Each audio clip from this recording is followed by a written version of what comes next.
The Illuminati, Freemasonry, and Satanism, oh my! Why do so many idiots conflate these three things? In the previous episode, we talked about the strange take on this belief found predominantly in Nigeria. But let's dig deeper into the history of these ideas in this follow-up episode of Satansplain.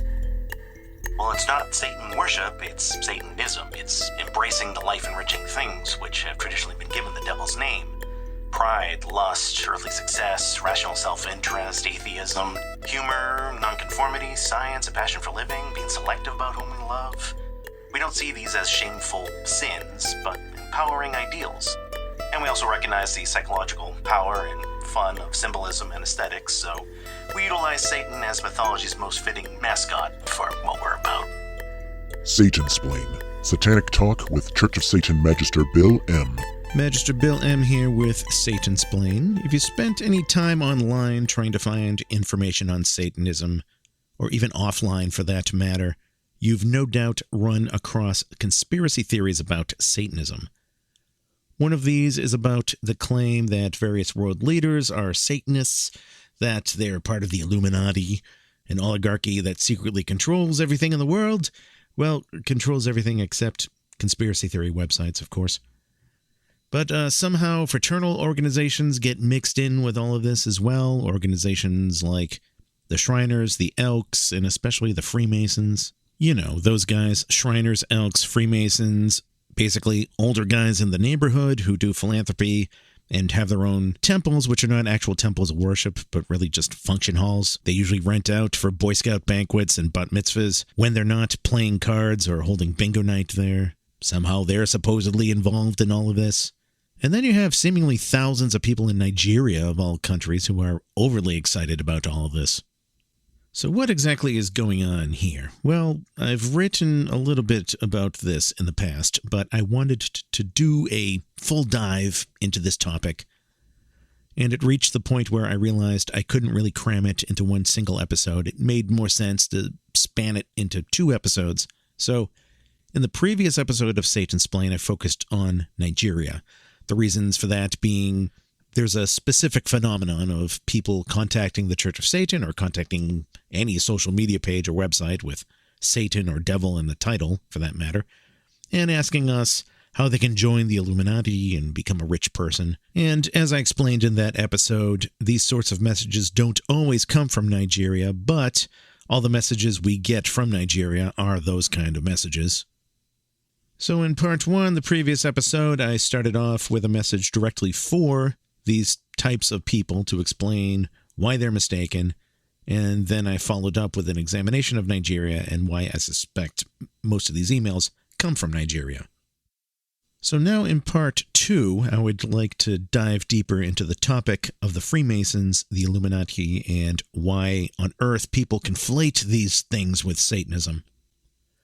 Along the way, I'm going to talk about fraternal orders in general and how they're different from religions, where a lot of the propaganda against the Freemasons comes from in the first place, the origins of the Illuminati myth, and a bunch of other topics. Hopefully, we'll unravel some of this in this episode. It's hard to know where to begin.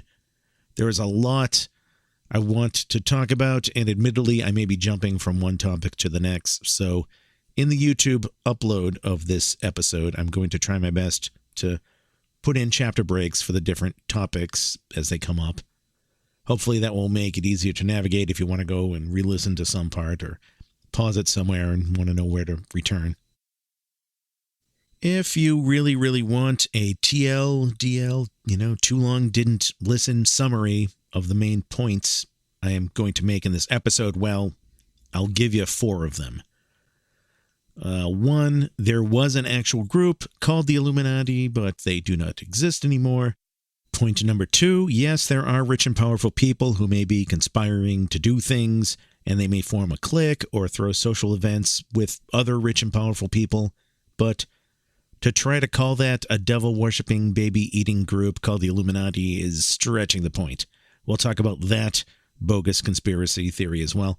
Point number 3, yeah, the Freemasons do exist. They are not a religion. They are a fraternal order which has had a huge influence on later fraternal orders. But in any case, they have nothing to do with Satanism or world domination. I'm going to talk about the differences between fraternal orders and religions, also secret societies, also a side rant on the conspiracy theory that Jewish people are some sort of collective that people call the Illuminati, since they often get thrown into this bullshit too.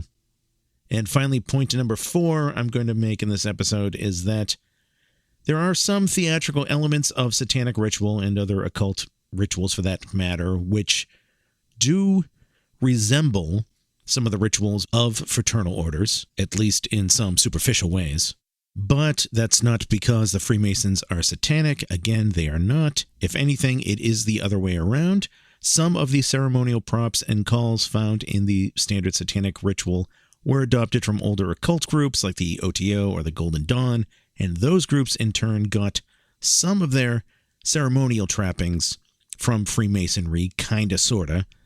But again, it does not follow that this makes the Freemasons satanic. The Freemasons predate all of that stuff by centuries. So that's the summary of the main points I'm going to be going through in this episode. So now that I've said that, let us dive in. I have decided to begin this talk with an observation on the movie Eyes Wide Shut. If you're not familiar with this movie, well, Eyes Wide Shut was a movie from 1999 by the famous film director and screenwriter Stanley Kubrick. And the movie stars Tom Cruise in the lead role as Dr. Bill Harford. It's a bizarre movie. A lot of people hated it. A lot of other people, myself included, really enjoyed it. And in the movie, in one scene, Bill is at a jazz club and runs into Nick, a piano player. And Nick mentions this really strange piano gig that he does at this mansion every year. They pay him a lot to do it, but the catch is that he has to wear a blindfold the whole time, so he has no idea what goes on at this engagement where he plays the piano blindfolded. But he mentions to Bill what little he knows about it, which is that, there are a lot of hot women, and that to get into the event, which is held at this mansion, guests have to wear a mask and know the special password.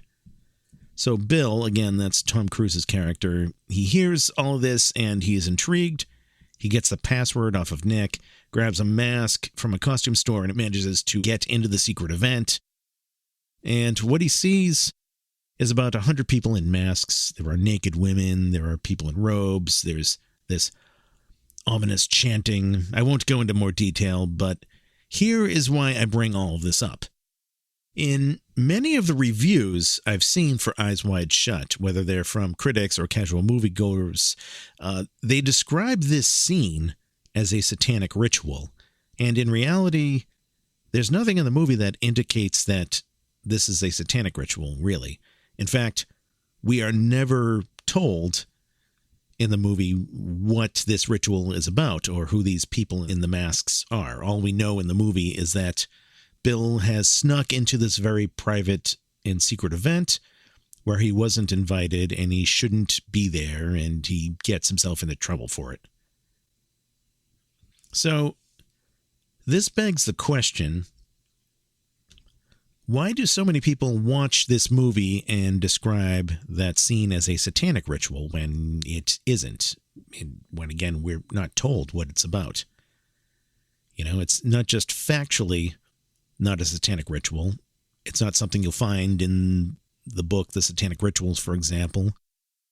But even within the context of the movie, it's not even a satanic ritual by Hollywood standards. It's never called that. It's never implied to be that.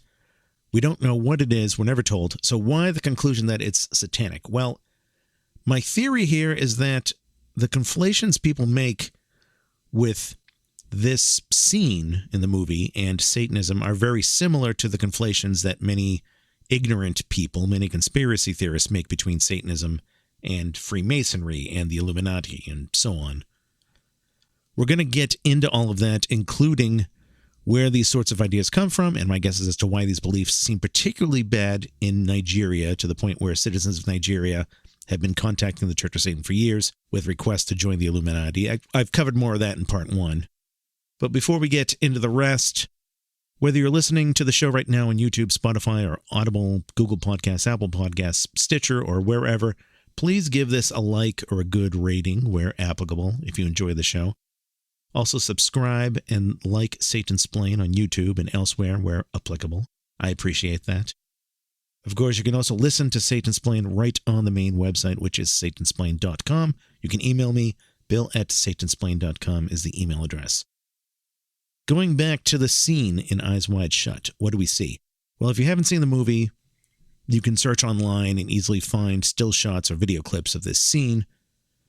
But we see people in black robes and masks. They are sitting in a circle at certain cues. They all change gestures at the same time from a kneeling position to a bowing position. So this tells us that there's something ceremonial going on here, something theatrical. I mean, it's cleverly rehearsed. There's incense being swung around on, an incense censer. There's ominous music being played. Maybe if it were happy major keyed music instead of minor keyed music, people would be drawing different conclusions. Not saying it's satanic, saying it's something else. But what you can also hear in the film is sort of a vocally backmasked recording. So human voices recorded and being played backwards. So people will think it's satanic because of that. Because of course, as we all know, rock and roll bands put satanic backwards messages in their music. Ooh. You've heard that claim, I'm sure. But also in the scene after the ceremony, there's some sexual activity, and there are all those sorts of tales about black masses and Satanists and, getting together for orgies as part of the ritual. So people will look at this whole scene in the movie and may say, okay, this is some kind of satanic ritual. In fact, even if you were to ignore the orgy or the music and look only at the still photo of the scene, where they're standing in a circle wearing black robes, people would say, oh, look, it's some kind of satanic ritual.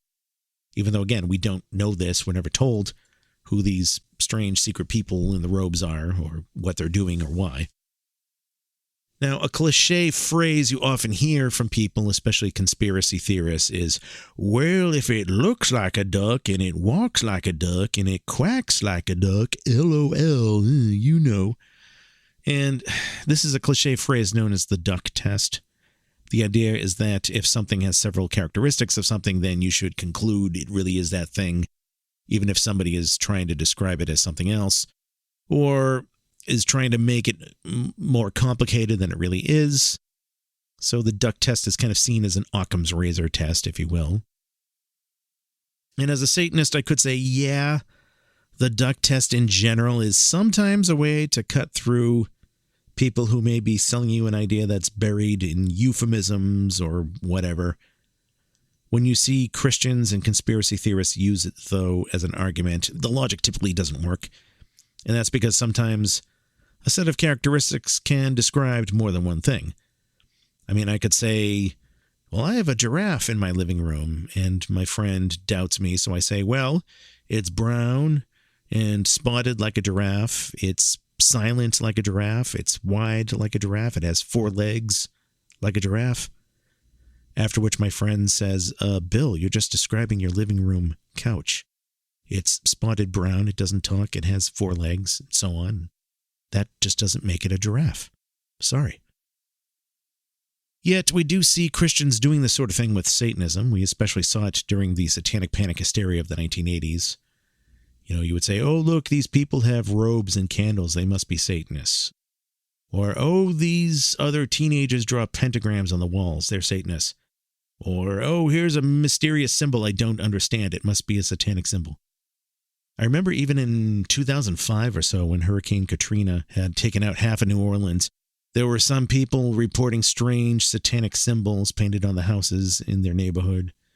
And somebody had to explain to these people, no, those are not satanic symbols you see spray painted on the houses. Those are symbols that were spray painted by FEMA, the emergency group, and they're shorthand to show you which houses have been checked during the emergency, when they checked it, how many survivors were inside, and so on. You can look this up, look up the codes online from the government website. So let's just take the 2 elements here of wearing robes and doing a ceremony. Is this something that Satanists do? Well, it is true that this is something you may see in a formalized satanic ritual being conducted by Satanists. There is public footage of this from the Church of Satan doing such rituals, whether we look at the photographs of our rituals in the press, or the 1968 documentary Satanis, or the Anton LaVey documentary Speak of the Devil, or the 6606 High Mass, or other examples throughout the decades. In fact, you can go to a major bookstore and buy the Satanic Bible or the Satanic Rituals right off the bookshelf and read the directions for yourself. And those directions sometimes include wearing black robes. And, following a set of directions theatrically. I've done this myself plenty of times. I have a black robe for that purpose. But here's the thing. Does wearing a solid colored robe, even a black robe, and doing a ritual automatically make it a satanic ritual? No, obviously not. There are other groups, religious groups, who make ceremonial use of robes. Catholic masses have been doing their thing, clergy in robes.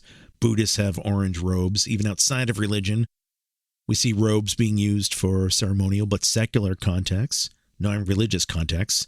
A courthouse, for example, you see the judge in a black robe. There are rituals too. All rise, please be seated. Parliament sessions in some countries, you'll see robes and maybe even wigs being worn. Or how about school graduation ceremonies, caps and gowns? I had to wear a black graduation gown at my college commencement, which is just a black robe with a zipper, essentially. They even gave me a special hood when I got my master's degree to go with the robe. So the robe, with or without a hood, is just pretty standard ritual aesthetic for all sorts of things. Solid colored robes have been the ritual standard for millennia.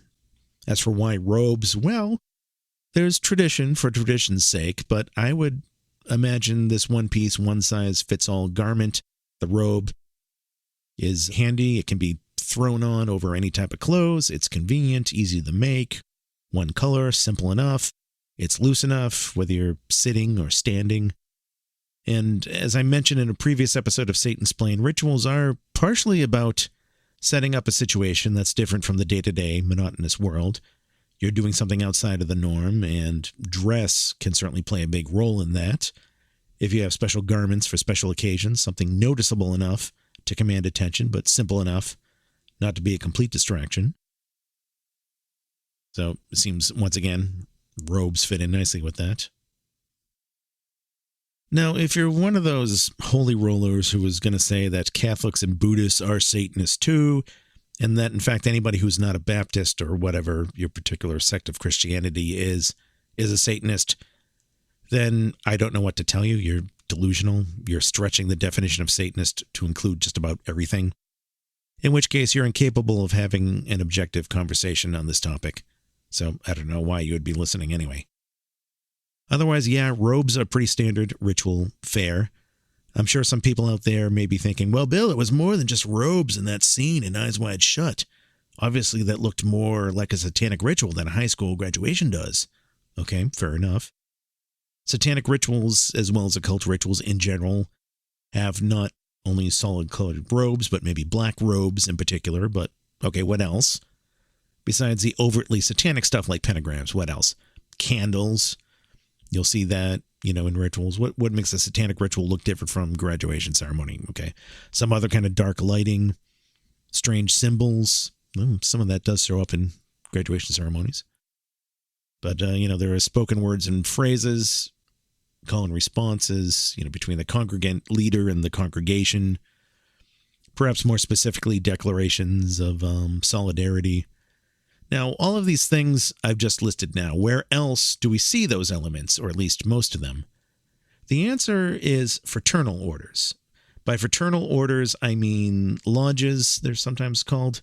I mean groups like the Freemasons, the Shriners, the Elks Club, the Moose Club, college fraternities and sororities as well, I would put in that category. I would probably stretch the definition to include groups like the Boy Scouts and the Girl Scouts. So fraternal orders are basically organizations where you have membership, usually all male or all female, but more often than not all male, usually, and hence the name fraternal. Usually, fraternal organizations have initiation ceremonies for those members. They have special symbols, special clothing for those ceremonies, perhaps a motto or a slogan, maybe a code of behavior, and maybe secret things which are only known to the fellow members. So I would include in this category some honors societies like Skull and Bones, or similar ones you might find on an Ivy League college campus. And I say some honor societies because things like the National Honor Society or, well, Pi Mu Epsilon is a mathematics honor society that I'm technically a member of because we had that in college. There's not really anything in those sorts of clubs in the way of secrets or codes of honor or whatnot. Also not much of a notion of kinship or brotherhood, which you do find in actual fraternal orders. Or sisterhood, as the case would be in college sororities or women's lodges like Order of the Eastern Star. The same idea, really. A thing about fraternal orders, however, is that they are not religions. And I think it's important to realize that. In one or more previous episodes of Satansplain, I've explained that Satanism is in fact a religion. It is a non-theistic religion, but it is a religion nonetheless. People who claim that religions have to be theistic, have to have a belief in deity in order to be a religion, well, you people are simply wrong, demonstrably wrong. There are plenty of examples in the world of non-theistic religions besides Satanism. There's Jainism, there's Taoism, Theravada Buddhism, Raelianism. You could be an atheist and be a Unitarian Universalist too. Remember, once again, atheism means one thing and one thing only, not believing in a deity, so it is possible to be an atheist and also practice a religion so long as that religion is a non-theistic one. And no, you can't say, well, those religions are really just philosophies if they don't have a God they believe in. Wrong. Religions have not only philosophy, but also things like ceremony, symbolism, and most importantly, dogma. Philosophies in and of themselves do not. You've heard me rant about this before. You may be getting sick of me hearing it, but you will hear me rant about it again, because I keep running into this misconception all the time. Now, Satanism does have a philosophy, but like those other non-theistic religions I listed, it also includes ceremony and dogma. The dogma of Satanism being based on the acknowledgement of humans being animals, not special children of a deity or whatnot. The Satanic Bible, of course, explains the role of dogma and why it's there. Getting back to the point here, there is a difference between a fraternal organization and a religion. The Boy Scouts, for example, is not a religion. Now, it does have ceremony. It does have philosophy insofar as it has a code of ethics, you could argue. The Boy Scout law, the Boy Scout oath. But it doesn't have dogma. It's not meant to be an identity that defines you in a cosmic sense. You're not expected to wear your Boy Scout uniform every day. You should go about your daily life like you're some kind of monk. The Boy Scouts doesn't offer answers to big questions like, why are we here? What's the meaning of life? Where did the universe come from? And so on. And so it's the same with the Freemasons or the Shriners or college fraternities. Again, these are not religions. They are fraternal orders. The Boy Scouts and the Freemasons do make some explicit mentions about God, but again, not in the way that's supposed to be a substitute for religion. It's assumed you're already a religious person, a theistically religious person in those two cases, and your role as a Boy Scout or a Freemason just works alongside of that. And the 12th point of the Boy Scout law is reverent. A Scout is reverent, which means be reverent in your religion of choice, which is not the Boy Scouts itself, but something else. It's your religion. So where do these sorts of fraternal organizations come from, and why is it that despite the fact they aren't practicing Satanism, and despite the fact they don't even identify as Satanists, and despite the fact we Satanists don't even consider them to be Satanists, why is it their ceremonies are nonetheless at least bearing some superficial aesthetic similarities with satanic rituals or occult rituals, the robes, the candles, and things? You know, as far as those sorts of things go. Maybe the secrecy element, too. We're going to take a break right now, but we will look into that when we come back. You are listening to Satansplain, real satanic talk with Church of Satan Magister Bill M. For questions, comments, and correspondence, send an email to bill@satansplain.com.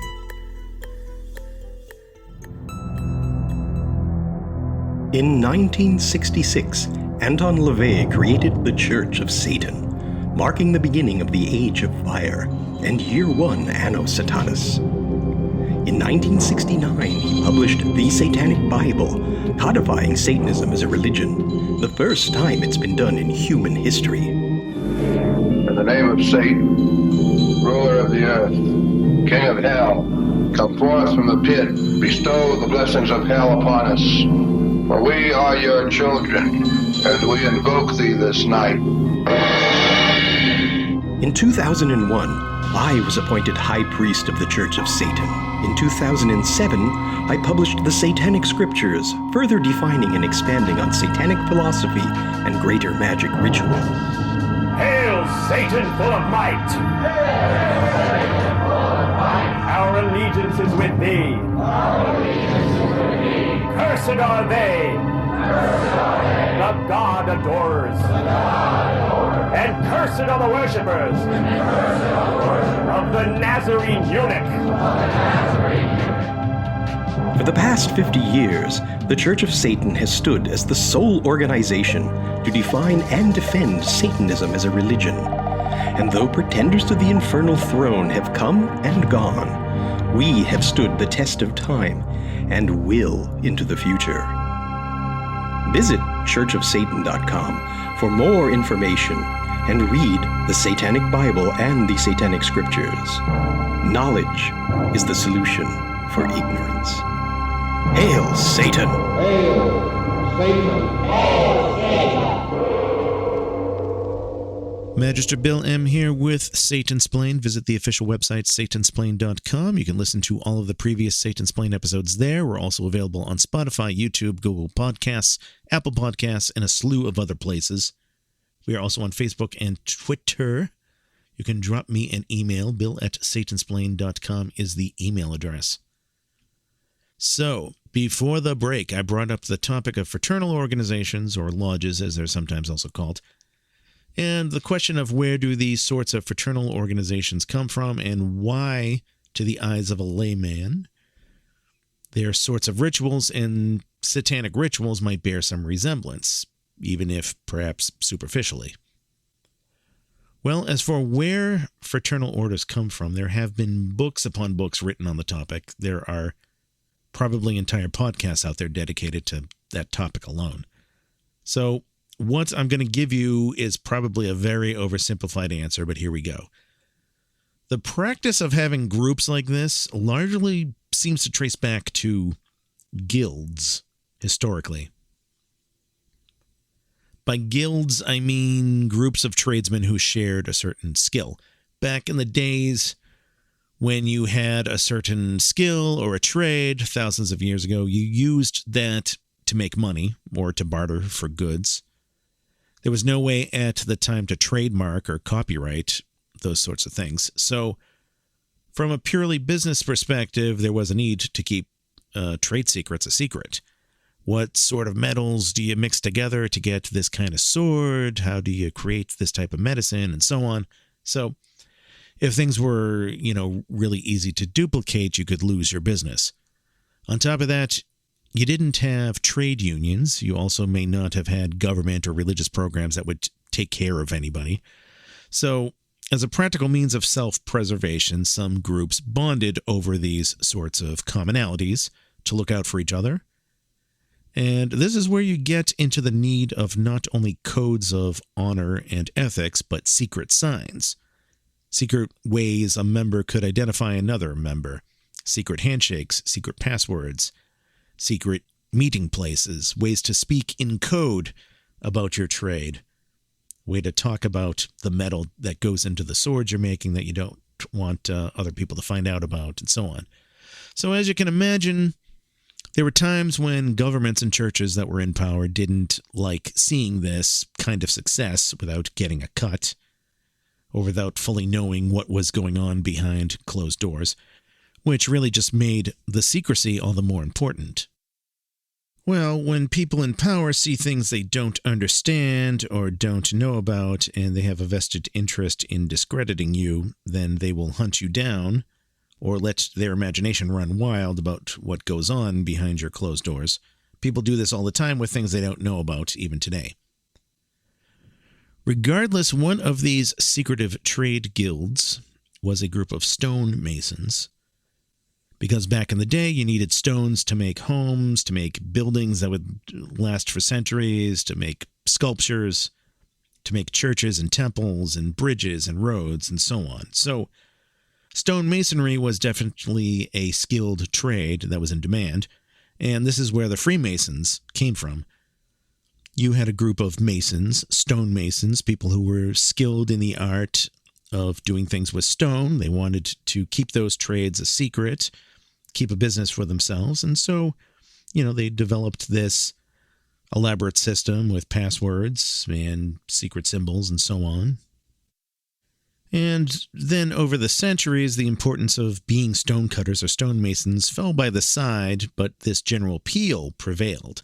This appeal of being part of a group with members who could look out for each other and had the whole ritualistic appeal of ceremony and symbols and initiation and so on. And that's what attracts people to join Freemasons today, I would suspect, for the most part, that allure of ritual, also the benefits of being in a social group. Now, I personally am not a Freemason, but I was in a college fraternity, and I do still hold membership in my fraternity as an alumnus. My father was in a fraternity, which is how I had first heard about the concept of college fraternities. Heard about it when I was a boy. And granted, there are the wild depictions of college fraternities that you see in movies like Animal House or Revenge of the Nerds. But I have to say that with it, there's also this notion of fraternity, the abstract noun, the meaning brotherhood, fraternity in that sense. There's also symbolism and ceremony, and that's what had also attracted me to the Cub Scouts as a kid, and later continuing to Boy Scouts. I've just always had a lifelong love of ritual for ritual's sake. The solemnness, the symbolism, it was just always fun to me and intriguing, and it still is. When I was a college student and active in my fraternity, I also held the office that was in charge of the ritual duties. Because, again, you have symbols here. You have the Greek letters, you have symbols in the crest, you have the ritual of conducting meetings with a beginning, a middle, and end, order and decorum, and all that stuff. But in fact, I think this ritual element and perhaps this sort of group identity with honor and duty and so on is why evangelical Christians seem to hate fraternal organizations so much. Now, there are indeed fraternal organizations that have religious angles. There's the Knights of Columbus, for an example, and a very explicitly Catholic group. But in the Jack Chick tracts or the other propaganda pieces you see from Christian extremists, besides condemning things like heavy metal music or Dungeons and Dragons, you will see, also usually in the same list, condemning the Freemasons or even the Elks Lodge or other fraternal organizations like that.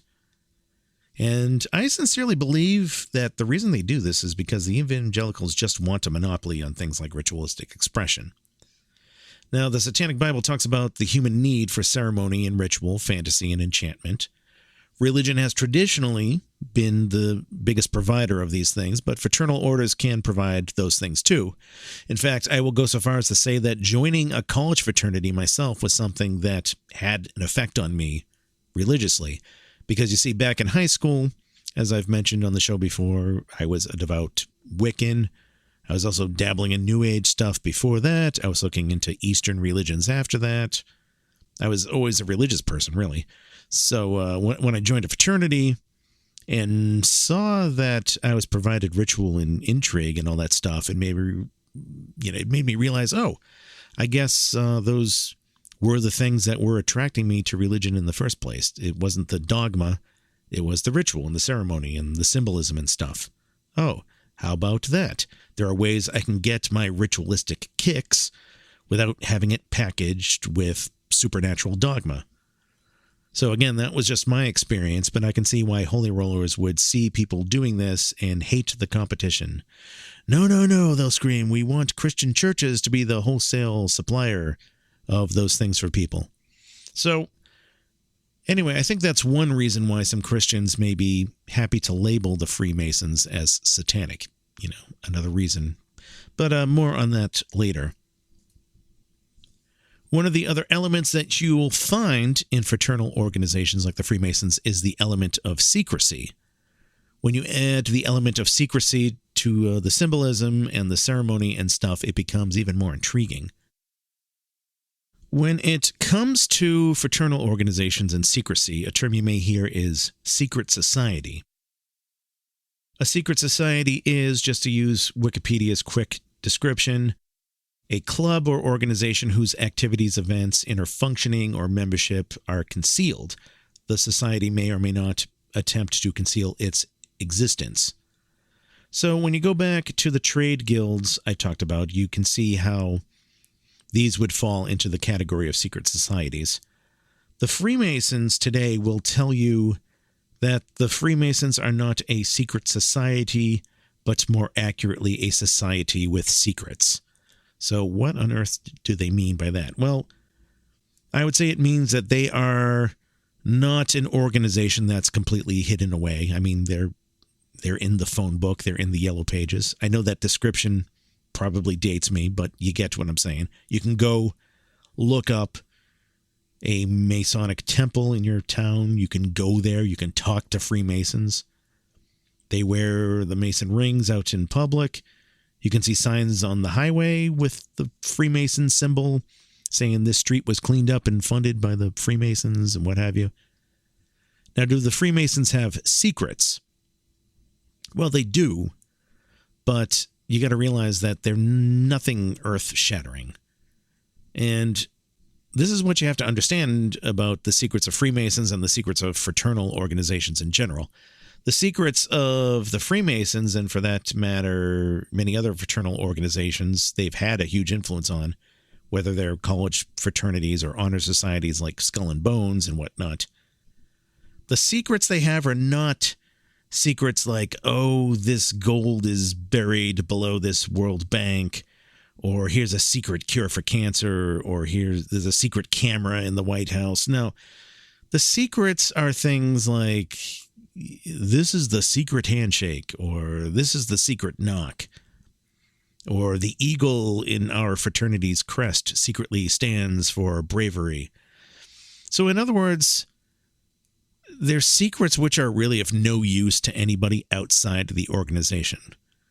Again, they have their origins in stonecutters or whoever wanting to keep their meetings secret so that your business trade secrets were not going to be leaked publicly. But now it's essentially playing clubhouse for adults. That's really what it's about. Now, Anton LaVey wrote an essay, which you can find in his book, The Devil's Notebook, and the essay is called The Importance of Keeping a Secret. And he categorizes the different types of secrets and why they exist. What he says about fraternal orders is that the secrets are there to keep people in the organization because there is a fear of ostracizing or punishing you if you let the secrets out. And I would argue that that's not the real reason why fraternal orders have secrets. I guess it's another benefit, but I would say the reason they have secrets is because that's a ritual aspect that helps strengthen the bond of the members. You are people who know this secret knock, this secret password, and the rest of the world doesn't. So that in and of itself gives you a feeling of being special. It's the reason for a lot of the allure, I would argue, of the group Temple of the Vampire. I am not a member of the Temple of the Vampire. I don't particularly like them for reasons I could rant about in another episode of Satansplain. But I totally understand the appeal of, the appeal of, hey, we've got a secret. Do you want in? Again, not my thing, at least not with, the Vampire Temple, but I understand the allure. That's why I joined a college fraternity in the first place. There's nothing satanic about that. Unfortunately, of course, when you have something that's secret, even if it's a secret that would be of no use to non-members, that means people who aren't in on the secret are liable to make up crazy stories of what goes on behind closed doors, or they're just jealous of you and they want to sabotage you for just having a secret. And this is also where a lot of the hazing stories come about from about fraternities. I remember one day back when I was in graduate school, I was teaching a class as a teacher's assistant. And I was wearing my fraternity letters that day. I had on a t-shirt or a sweatshirt. And after the class that day, a student came up to me and he looked really scared. He looked like he was freaking out. And he said, oh, that fraternity, you're in that one? Is it true that to join you had to have sex with a sheep? And I said, no. Where the hell did you hear that from? I mean, I don't even understand the logistics of that. First of all, the college was in downtown in a major city. Where the hell were you going to find a sheep? And, like, would somebody pay for that? You would bring the sheep back? How would you bring it back? And how would you get people year after year to have sex with a sheep without anybody ever saying, hey, wait, this is wrong and I'm going to report it? And what purpose would the whole thing serve anyway? I don't know. I think people are making up this stuff. Maybe they have bestiality fantasies or something like that and they're projecting. Now, this isn't to say that no form of hazing ever happens in any fraternities. It does happen in some, but it also happens in other college groups, like some sports teams, varsity teams. They may make newcomers go through some kind of rite of initiation, do something gross or humiliating to see how serious you are about wanting to be part of the club.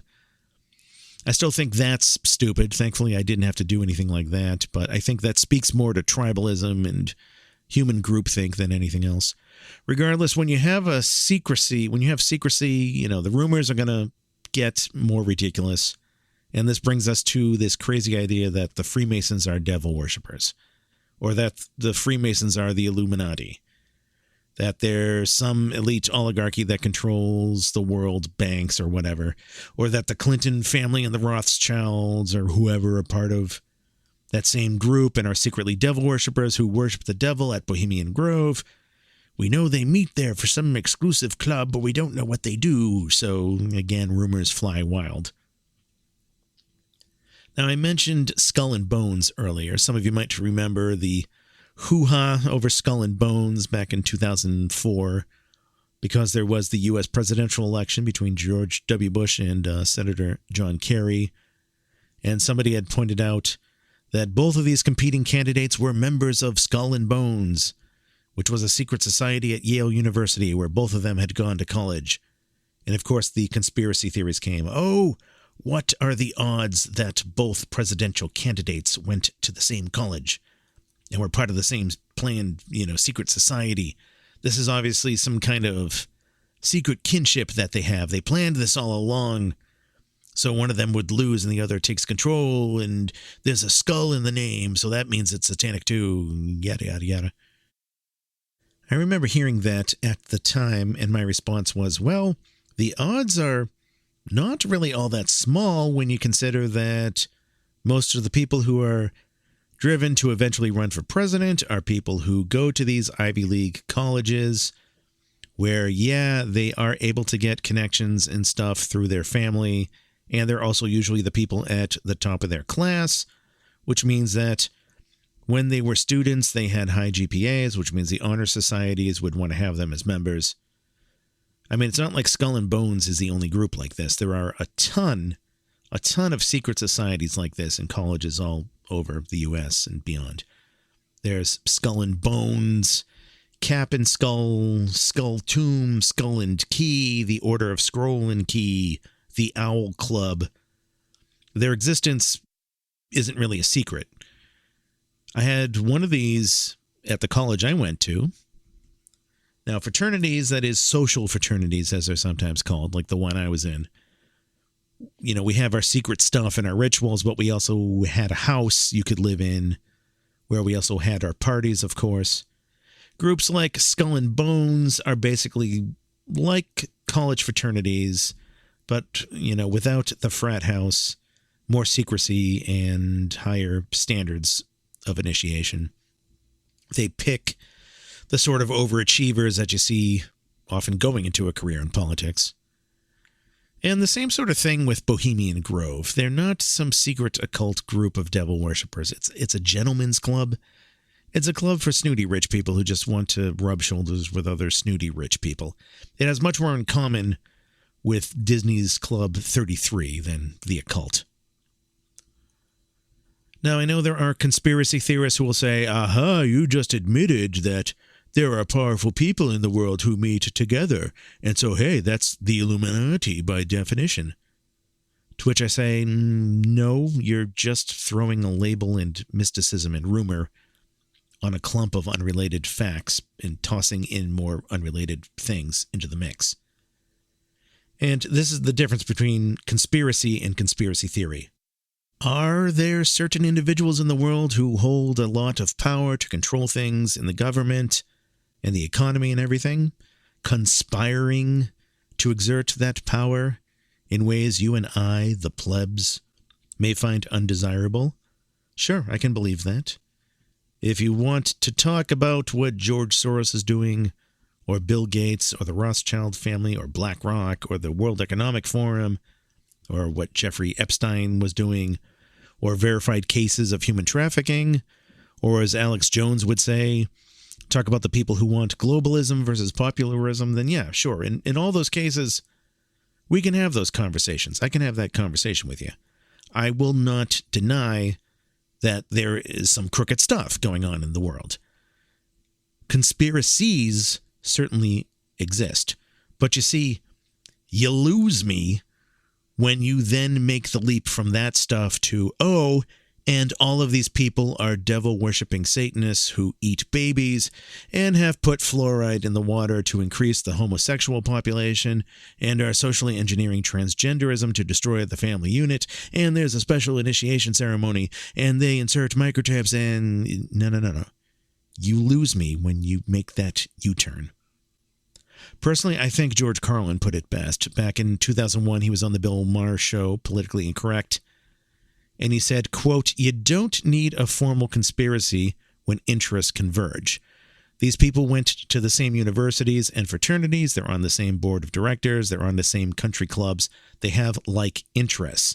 They don't need to call a meeting. They know what's good for them, and they are getting it." Unquote.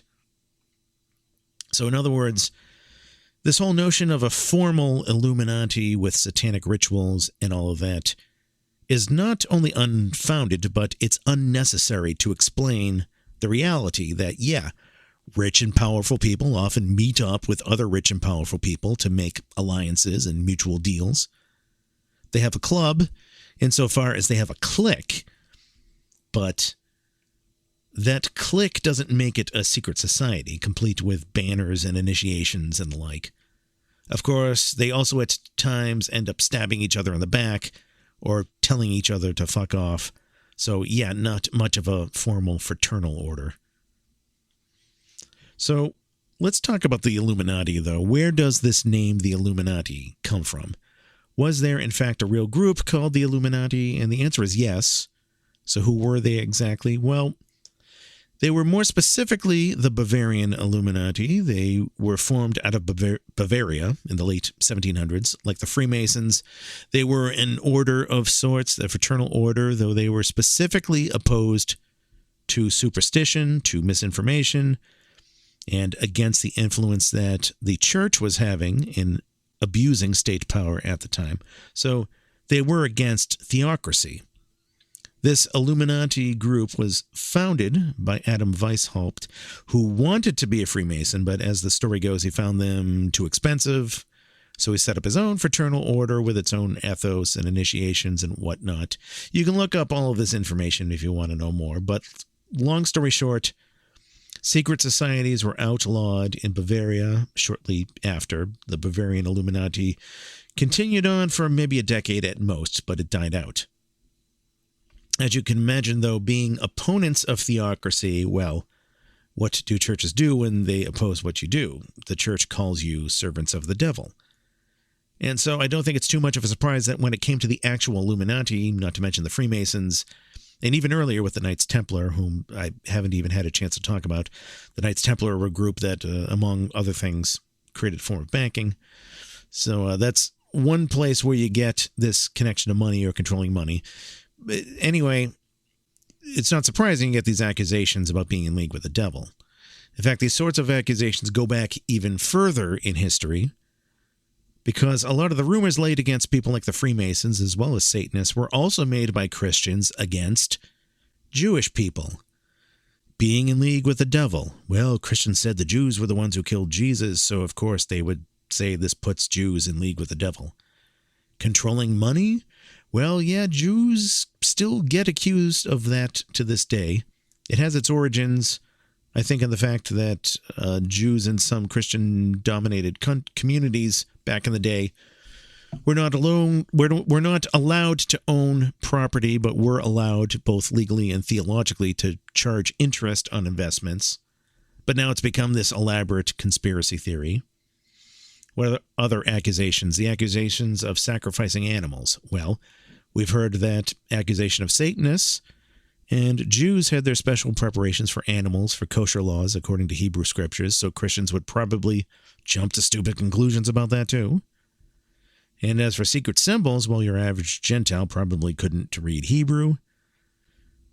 Occult powers, well, Jews had the cabal and their numerology with that. So a lot of the rumors Christians level at Satanists as well as the Freemasons are, I would argue, mostly recycled anti-Semitism. While on the topic of anti-Semitic conspiracy theories, there is, of course, the related conspiracy theory that, quote-unquote, the Jews run the world, or run the banks, or run the media. It's never from a positive angle. It's never, hey, look how awesome and successful Jewish people are. No, it's the idea that Jews are this collective of people who run this or that thing. I asked an anti-Semite once what he meant when he said the Jews run the media. I mean, most Jewish people I know are dentists or jewelers or deli owners or something. And he said, no, his argument was that a disproportionate number of media outlets were run by Jews. He said, like, if you look at this network and that network, you know, Jews only make up this percent of the population, but they make this large percent up of media owners. And I said, okay, well, first of all, that means your phrase, the Jews run the media, is kind of a misnomer. You should be saying the media is run by Jews. Second of all, this kind of goes against the claim that the Jewish people are somehow inferior. I mean, if they supposedly run everything, then to me that would imply superiority, not inferiority. Third, I don't see what being Jewish has to do with any of this anyway, because hardly any of these people are devoutly into Judaism. Maybe a disproportionate number of people in journalism and television and news are of Jewish descent, ethnically, but I don't see how that's any more significant than stating the nail salon industry is run by the Vietnamese, or the maid industry is run by Hispanics, or the barber shops are run by blacks. I mean, yeah, in all those cases, there are a disproportionate number of people of a specific ethnicity in that industry, as much as politically correct wokesters try to deny it and try to call me racist for observing these facts, but that's still the case. But none of this automatically means that people of any specific ethnicity are part of some cabal and conspiring to do something together. Now, one thing that is apparently true, though, is that Ashkenazi Jews as an ethnicity have a disproportionately higher IQ than most other people. The type of IQ, it seems, the type of intelligence measurements in particular involving communication. So I don't think this is too surprising when you consider the culture, because for centuries in Jewish communities, if you were shown to be bright and have something, have some kind of learning aptitude, you were told, oh, you're smart, you should study and be a rabbi and have a big family. Whereas in Christian countries for centuries, it was, oh, you're smart, you should study and be a monk and never have sex and never have any children. So after centuries of that, you can understand why that sort of thing would have a hereditary effect, In addition to all of that, there's just the work ethic you see sometimes in different cultures, having parents who encourage working hard in academics and so on. And you may see that in Jewish cultures. But alas, these explanations are not what I hear from the white supremacist idiots who are on Twitter, and they gloat, "Oh, Anton LaVey was a Jew. The Church of Satan even admitted it in this tweet. And this proves it. This shows once again the evil control of the Jews." And it's like, for fuck's sake, learn how logic works. That bit of trivia doesn't prove anything. Again, like I said, you can't reason with these people. So thank you for listening to my rant about fraternal orders, college fraternities, and Jewish conspiracy theories. Let us get back, though, to the Freemasons. There were accusations against the Freemasons, accusing them of satanic activity, and this came out of a mix of not knowing what they were doing, assuming any esoteric or secret must be evil, and also maybe being a threat to certain Christians in power. But there was, however, an even bigger case made against the Freemasons specifically regarding devil worship, because you see, back in the late 1800s, there was a guy named Leo Taxil, and almost all of the devil-worshipping accusations against Freemasons that you read today can be traced back to him. Taxil was a propagandist, to put it simply. He had written all of these articles and books describing what Freemasons allegedly do, and it was all unsubstantiated bullshit. Taxil even admitted later that it was a hoax, and he argued that what he wrote was so over the top, he thought it would obviously be taken as a joke, but of course it wasn't, even though he had a whole press conference explaining, yeah, it was a joke. He also said that he had basically done it for the money, that it was a good money maker. Unfortunately, again, no matter how much he rationalized what he was doing and explained that it was all made up bullshit, a lot of the tinfoil hat stuff you see today against the Freemasons traced directly back to this Leo Taxil guy. So hopefully you see now that all these accusations about the Freemasons being devil worshippers and so on is just long-standing bullshit. It comes from a mix of fear of secret societies in general and what they might be doing behind closed doors, fear of opposing church power, trying to resurrect the Illuminati to mean something else, or just outright propaganda in the case of Leo Taxil.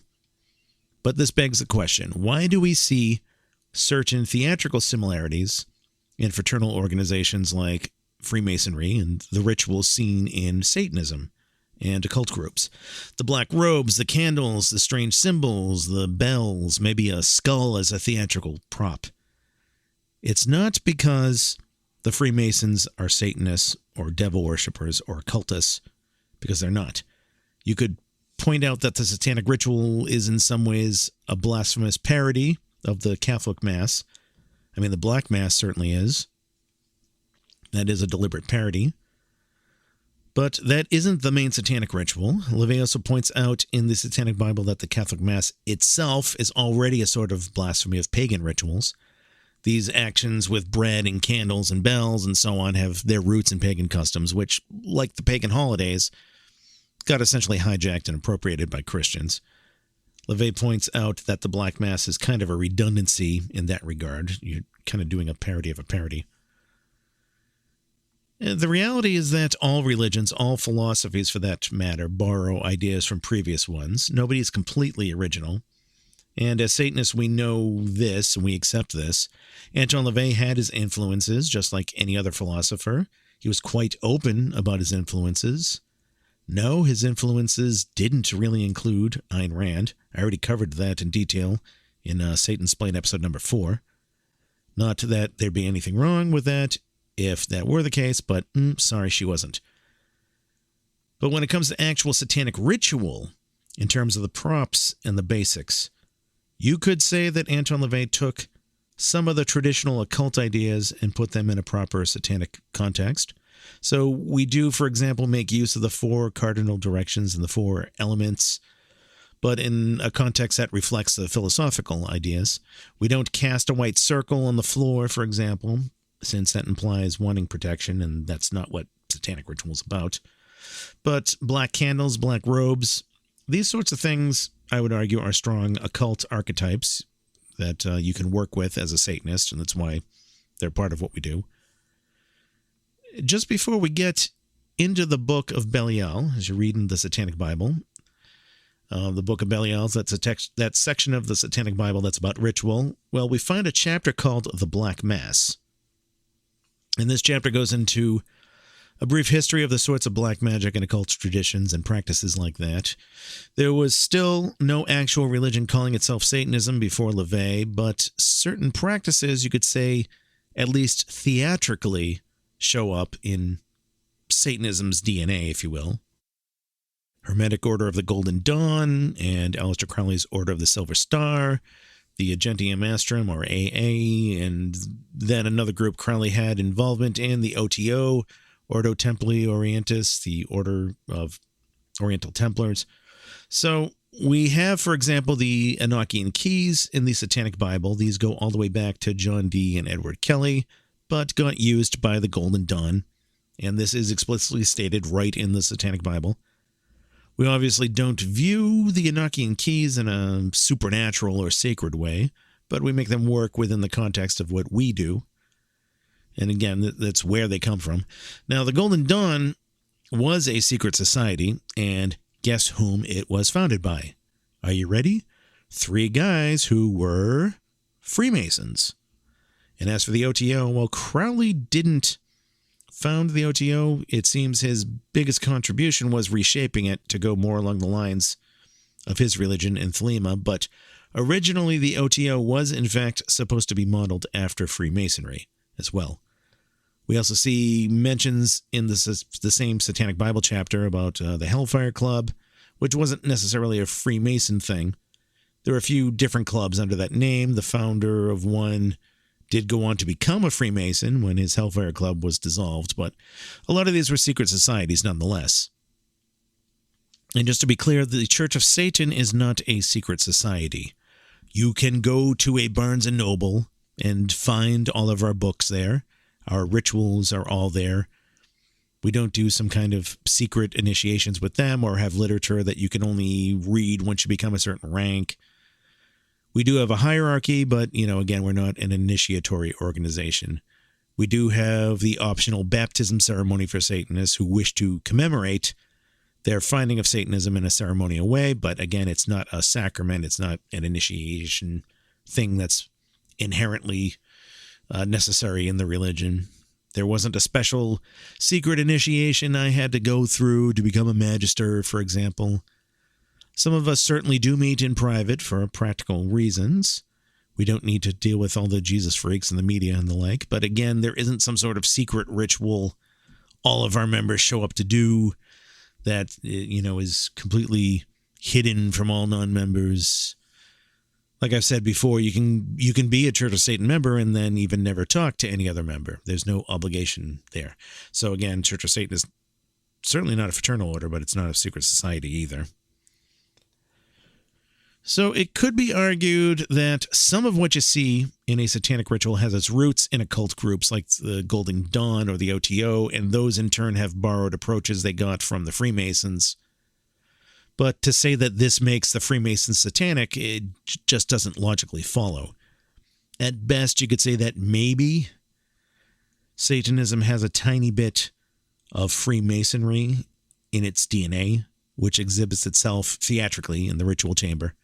But it certainly does not follow that Freemasonry has Satanism in its DNA.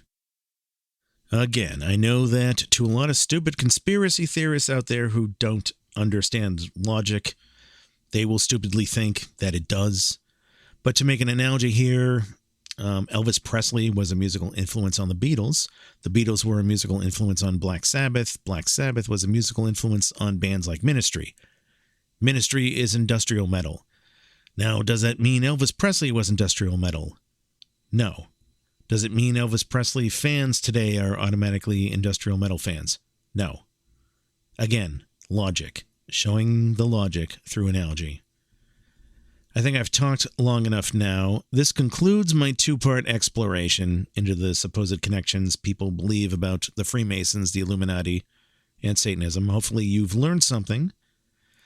And as I warned you at the beginning, this was quite a rabbit hole that I fell down through, and I've tried my best to give it some structure. Let me know what you thought of this. Bill@Satansplain.com. You can drop me an email. You can also find Satansplain on Twitter and Facebook. Thank you for listening. Until next time, hail Satan.